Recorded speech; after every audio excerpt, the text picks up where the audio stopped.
Ce balado est une présentation du TLFQ, Trésor de la langue française au Québec, groupe de recherche de l'Université Laval. Bonne écoute!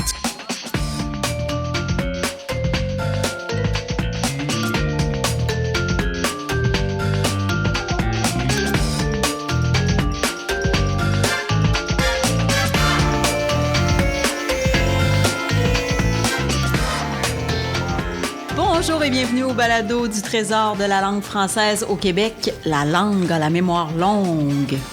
N'ajustez pas votre appareil, Raymond Poirier n'est bel et bien pas des nôtres aujourd'hui. Pour une courte série d'épisodes au sujet des travaux actuels menés au TLFQ, vous serez en compagnie de 4 professionnels de recherche qui vous feront découvrir leur quotidien au TLFQ et plus précisément la manière dont elles participent à la réalisation du dictionnaire historique du français québécois. Aujourd'hui, on se penche sur les AFEL, c'est-à-dire les archives de folklore et d'ethnologie de l'Université Laval. Mais avant d'entrer dans le vif du sujet, prenons quelques instants pour nous présenter. Commençons avec Joëlle. Oui, bonjour Caroline, je m'appelle Joëlle Breton. J'ai un parcours assez classique en linguistique qui m'a mené vers le TLFQ. Donc, j'ai un bac en sciences du langage, une maîtrise en linguistique, toute récente d'ailleurs. Et au TLFQ, je travaille surtout à la mise à jour du dictionnaire historique du français québécois, surtout au niveau des citations. Puis à travers ce travail-là, je me considère un peu comme une archéologue de la langue québécoise. Donc voilà. Julie? Oui, je m'appelle Julie Doyon, mais contrairement à toi, Joëlle, j'ai pas du tout un parcours classique. Mais même si mon parcours comprend de nombreux détours, il m'a toujours ramené à la langue. Je possède un baccalauréat en traduction, un baccalauréat en études françaises et québécoises, une mineure en études italiennes, puis une maîtrise en études littéraires. Au TLFQ, je m'occupe de la révision linguistique pour toutes nos publications, puis principalement, je révise les articles qui vont paraître dans la 2e édition du dictionnaire historique du français québécois. Dans mon travail, je me sens souvent comme une détective qui veille et interroge et examine les empreintes, inspecte à la loupe et prend en filature les mots. Et toi, Caroline, tu t'es pas présentée? Oui, c'est vrai. Donc, je m'appelle Caroline Aymon. J'ai un parcours atypique et typique quand j'ai fini par me brancher. Donc, j'ai un baccalauréat en sciences du langage, une maîtrise et un doctorat en linguistique. Et au TLFQ, je suis la coordonnatrice scientifique. Et selon mes collègues ici présentes, je suis comme la chef d'orchestre. Enfin, la professionnelle de recherche vedette du jour dont le travail sera au cœur de nos discussions aujourd'hui, Annick. Oui, bonjour, Annick Demers-Pelletier. Moi, mon parcours ressemble un peu à celui de Julie, c'est-à-dire que je me suis promenée un peu. Donc, j'ai fait une majeure en allemand ici à l'Université Laval, après quoi j'ai eu une bourse pour aller étudier à l'Université libre de Berlin. J'ai aussi une maîtrise en linguistique et un doctorat en ethnologie et patrimoine, ce qui fait que, pour la première fois de ma vie, toutes mes compétences me servent au sein d'un même travail. L'allemand, par exemple, me sert quand j'ai à consulter le FEV, qui est un important dictionnaire étymologique qui porte sur le français, mais qui est écrit en allemand. Et ma maîtrise en linguistique, vous comprenez pourquoi. Et enfin, mon doctorat en ethnologie me sert pour les recherches que je fais aux AFEL. Je me qualifie moi-même l'ethnologue du groupe, et bien, c'est quand même un peu vrai. Donc, justement, aujourd'hui, c'est ton travail qui nous intéresse, en particulier tout le travail de dépouillement que tu réalises aux AFEL, qui, je le rappelle, sont les archives de folklore et d'ethnologie de l'Université Laval. Annick, grosso modo, c'est quoi les AFEL? Les AFEL ont été créés en 1944 à l'Université Laval, puis continuent à être nourris par des chercheurs qui vont y déposer leurs résultats de leurs recherches. Les AFEL regroupent des archives autant manuscrites que des entrevues enregistrées. On y trouve aussi des documents iconographiques, des films documentaires, et tout ça a été colligé par des chercheurs et des étudiants qui avaient des intérêts de recherche variés. L'objectif des créateurs des AFEL était de permettre l'enseignement de la culture francophone en Amérique du Nord. Puis ce qui est extraordinaire, c'est qu'on peut avoir accès à des informateurs qui sont nés au milieu du 19e siècle, par exemple. Wow. Puis, ben tout ça, pour ce qui est des supports audio, on y trouve des vieilles bobines, des CD, des DVD, puis ben des machines pour les écouter. D'ailleurs, pour en savoir plus, je vous invite à consulter le site Internet des AFEL. Vous y trouverez une foule d'informations. Mais toi, Annick, dans le cadre de ton travail pour le TLFQ, comment qualifierais-tu ton mandat? Quelle est ta mission aux AFEL et en quoi les AFEL sont importantes pour les travaux du TLFQ? Initialement, les AFEL ont servi à bonifier et enrichir les citations du dictionnaire historique du français québécois que je vais par la suite raccourcir en DHFQ. Donc, les chercheurs qui nous ont précédés sont allés chercher aux AFEL des citations pour illustrer le DHFQ. Et moi, j'y retourne pour aller chercher les fichiers de ces citations-là pour qu'on puisse les entendre. Comme M. Poirier le mentionnait dans l'épisode 4, le dictionnaire historique du français québécois, DHFQ, est peut-être le seul dictionnaire qui a été fait avec des citations tirées des AFEL. Oui, c'est intéressant ça, Annick. Aussi, M. Poirier, je me souviens que dans l'épisode 3, il a mentionné aussi que c'était assez révolutionnaire de faire une aussi grande place à la langue parlée dans un dictionnaire. Oui, effectivement, grâce aux liens privilégiés qui existent entre le TLFQ et les AFEL, on a pu se permettre de laisser une grande place à la langue parlée dans nos travaux, grâce justement à la richesse des AFEL. Donc, Caroline, je reviens à ta question. Ça, c'était le mandat de départ. Puis, je m'en tenais donc au début à la recherche des citations qui étaient présentes dans la version du DHFQ 1998. Mais un jour, plus précisément le 7 octobre 2021, je suis tombée sur une citation qui a changé ma vie. Oui, et là, pour avoir été, pas témoin, mais aux premières loges de cette découverte-là, j'imagine, Annick, que tu veux nous parler de l'extrait qui comporte le mot « balanciné ». Exactement. Oui, j'étais donc aux AFEL. J'écoutais des CD, des DVD dans une attitude un peu passive, quand tout à coup, j'ai entendu cet extrait où un homme qui est né en 1893, à peu près, il était âgé de 77 ans au moment de son entrevue, nous raconte qu'il a été témoin de l'effondrement de la travée centrale du pont de Québec. En fait, lui ne l'a pas vu, parce qu'il avait le dos tourné à ce moment-là, mais il était sur les lieux et il a vu la travée centrale, les câbles qui maintiennent la travée centrale qui se balancinait. Donc, avant d'aller plus loin, je pense que ce serait bien qu'on écoute l'extrait en question. Il était vers 10h, 9h30 avant midi. Là, le pont était suspendu, la travée de pont de 600 pieds, là, était suspendue, là. Il était à peu près à la moitié monté, là. Puis on était à peu près, on n'était pas tout à fait 32 céleri, ça peut donner à peu près un quart de mille, un demi-mille dans le plus. C'est mon voisin. Je me dis, regarde dans ça, mon vieux, la travée du pont, elle vient de tomber. On voyait la balanciner les chaînes. On l'a pas vu tomber, mais on a vu rien que balanciner les chaînes. Fait que les gros chaînes qui suspendent à ça, là, ça se prégnait puis ça se balancinait, là. Ça parle au mondain, c'est dit, le pont, la travée du pont, elle vient de tomber. On sort dehors comme de fait, il n'y avait plus rien. On voyait balanciner. C'est vraiment intéressant comme extrait. On n'y pense pas trop quand on passe dessus, mais le pont de Québec, c'était un vrai chef-d'œuvre d'ingénierie à l'époque de sa construction. Ben oui, Julie, en fait, la construction du pont, on oublie, mais ça a duré 17 ans qui ont été, remplis de rebondissements ces années-là. Ça a commencé en 1900, puis ça s'est terminé en 1917, mais entre-temps, le pont, en fait, s'est écroulé 2 fois. La première fois en 1907, puis la seconde fois, c'est pas banal, mais c'était le 11 septembre 1916. Puis... cette deuxième chute-là, c'est celle à laquelle a assisté l'informateur, ou plutôt à laquelle il n'a pas assisté, mais il a vu ce qui s'est passé par la suite. Donc, c'est vraiment pas banal. C'est un événement historique super important. Puis, le pont de Québec, en soi, c'est tellement central dans la construction, si on veut, du Québec tel qu'on le connaît aujourd'hui, que c'est vraiment extraordinaire ce que tu as trouvé, Annick, comme extrait.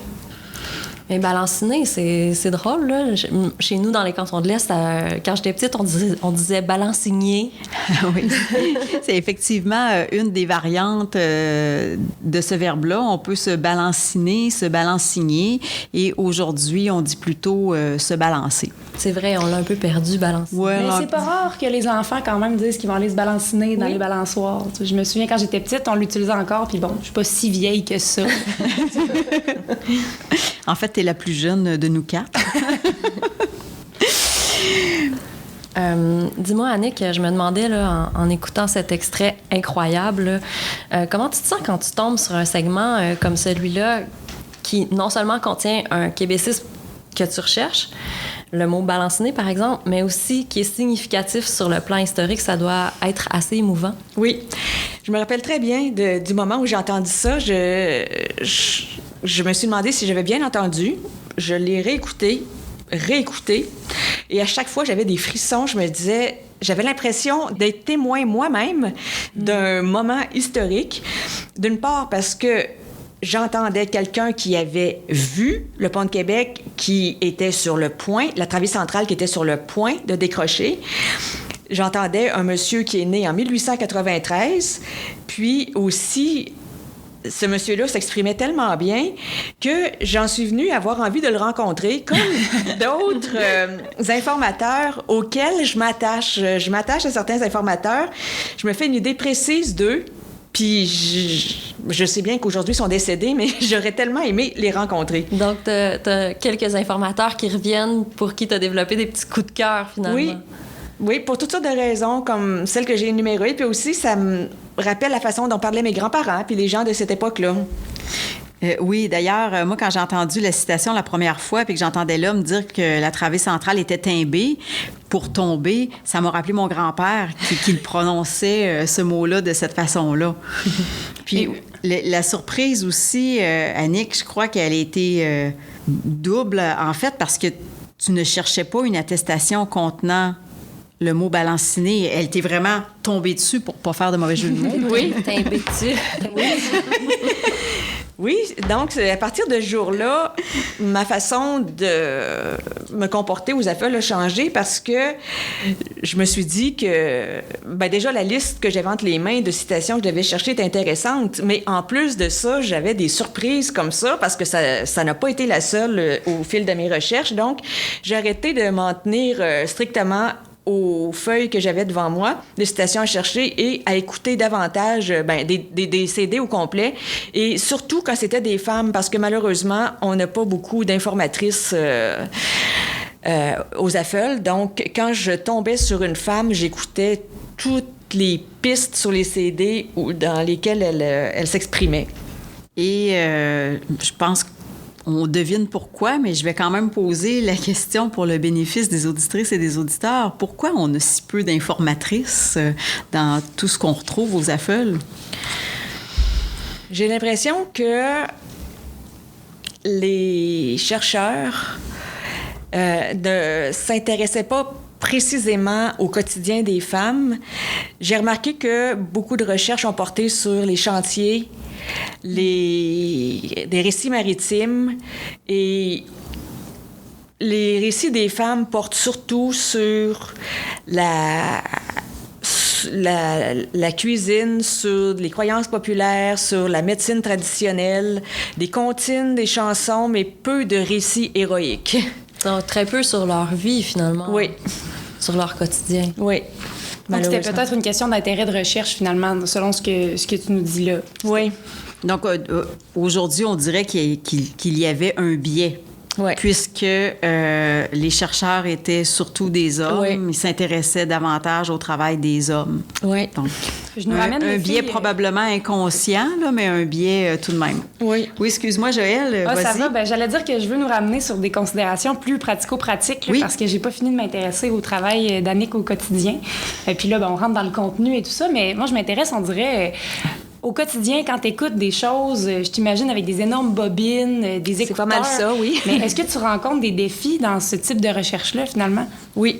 Je viens de parler des belles surprises, des belles découvertes que je fais, mais il y a des côtés un peu moins positifs. Par exemple, plusieurs des bobines n'ont pas encore été numérisées.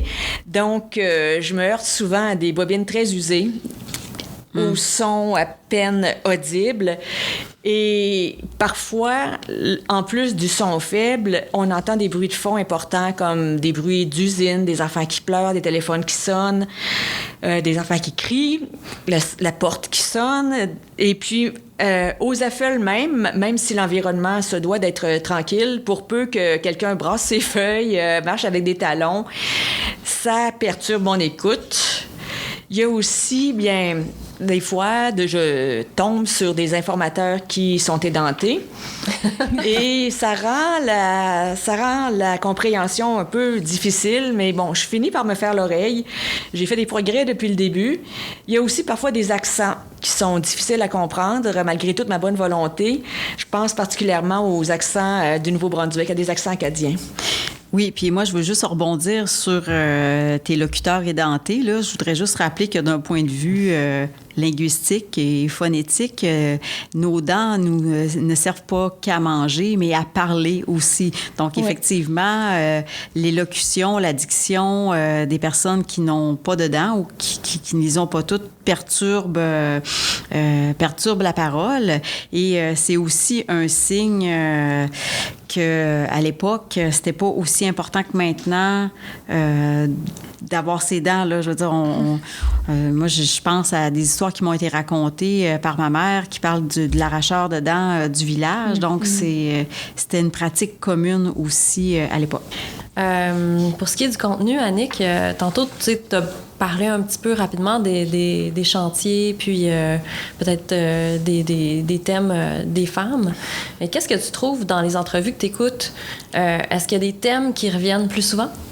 Oui, bien justement, il y a beaucoup de conseils relevant de la médecine populaire. Par exemple, pour venir à bout de ses boutons, on applique une couenne de l'or, ça va partir.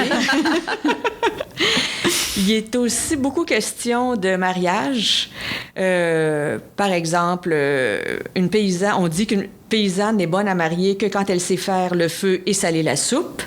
Oh, OK. Moi, je sais moi, je sais faire le feu et saler la soupe. Moi aussi, je pense que je suis bonne à marier, mais je suis pas une paysanne. On peut pas tout avoir. Et puis, ben, pour savoir avec qui on va se marier, il existe au moins 2 trucs, dont celui d'aller chercher de l'eau dans un puits en marchant de reculons à minuit. Et le nom de celui qu'on va marier va nous être révélé. Je ne sais pas trop comment. Et malheureusement, les puits se font plus rares aujourd'hui qu'à une certaine époque. Mais il y en a un qu'on peut encore pratiquer aujourd'hui, c'est avant de se coucher, on écrit le nom des différents cavaliers sur des petits papiers qu'on roule, serrés. Et au matin, le papier qui va être le plus déroulé contient le nom du jeune homme qu'on va épouser. Puis ça, est-ce que tu peux nous situer à peu près, à quelle époque ces conseils-là? Ben, c'est des informatrices assez âgées. Probablement dans les années 35-40, je dirais. OK. Mais ça fonctionne encore aujourd'hui. Oui, probablement. Oui, bien sûr, bien sûr. J'en prends bonne note. C'est sûrement moins chronophage que de passer son temps sur des sites de rencontres. Je pense que je vais faire le truc des petits papiers ce soir. Tu parlais aussi, Annick, tout à l'heure des chantiers, des récits de chantiers, tout ça. Est-ce que tu peux nous en dire un peu plus? Oui, mais j'avais d'autres anecdotes à raconter. Parce que, bon, parmi les croyances populaires, il y en a certaines qui sont un peu épeurantes. Les croyances populaires, les superstitions, comme si un corbillard tiré par des chevaux s'arrête devant une maison sur son chemin jusqu'à l'église, ça veut dire que quelqu'un dans cette maison-là va mourir. Si une chandelle s'éteint pendant le service funéraire, c'est qu'un des paroissiens va mourir pendant l'année. Je reviens maintenant au récit de chantier. Oui, j'ai appris des choses vraiment surprenantes, comme des jeunes garçons qui s'engageaient dans les chantiers à l'âge de 10 ans. Wow! 10 ans. Oui, on parle aussi beaucoup de la nourriture qui était chétive. On parle aussi des récits de draveurs qui, malheureusement, souvent ne savaient pas nager et qui se couchaient le soir tout mouillés sur des branches de sapin. Oh mon Dieu, c'était une vie difficile, là. Oui. Donc, pour bien comprendre ce qui pouvait se passer dans les chantiers, écoutons un extrait tiré des Affeuilles. Oui, là, quand on commençait jeune à aller dans le bois, vois-tu, j'avais 9 ans. J'ai monté au Frost Pond le premier coup avec un homme qui était à peu près de 30 quelques années. puis on a coupé la pitoune. À 4 pieds, c'était au Frost-Pond. Il y avait une belle hôtel. Là. Aux États-Unis? C'était aux États-Unis. Oui. Et puis là, il y avait une belle hôtel, là, puis on a travaillé là, puis on traversait une rivière. Puis j'étais jeune. Puis on avait un arbre pour traverser la rivière, puis on avait une broche. Pour commencer, on n'avait pas de broche. Là, j'étais un ballot 2 fois. Puis là, on avait peur, on voulait plus y aller. Ça fait que là, ils ont mis une broche. Donc, pour résumer les termes récurrents, ce que tu entends là, aux AFEL, on parle de mauvais sort, de médecine populaire, de chantier et de religion. C'est bien ça? Oui. Et j'ai aussi découvert que un humour qui était très apprécié par plusieurs informateurs était les histoires scatologiques. Mais rassurez-vous, je ne vous en conterai pas. J'ai aussi entendu des histoires de revenants comme une dame qui était décédée et qui s'est présentée un jour dans la rue où vivait son mari et elle est apparue pas de tête, mais tout le monde l'a reconnue à sa démarche. Le récit d'un chapelet a suffi à faire disparaître la dame pas de tête pour toujours. Puis tu trouves des mots que tu cherches dans ce genre de récit-là, même dans des histoires scatologiques ou des histoires de revenants ou de mauvais sorts? Des fois j'en trouve, même, je dirais, assez souvent. Mais parfois, ces histoires-là, malheureusement, ne contiennent aucun mot dont je suis à la recherche.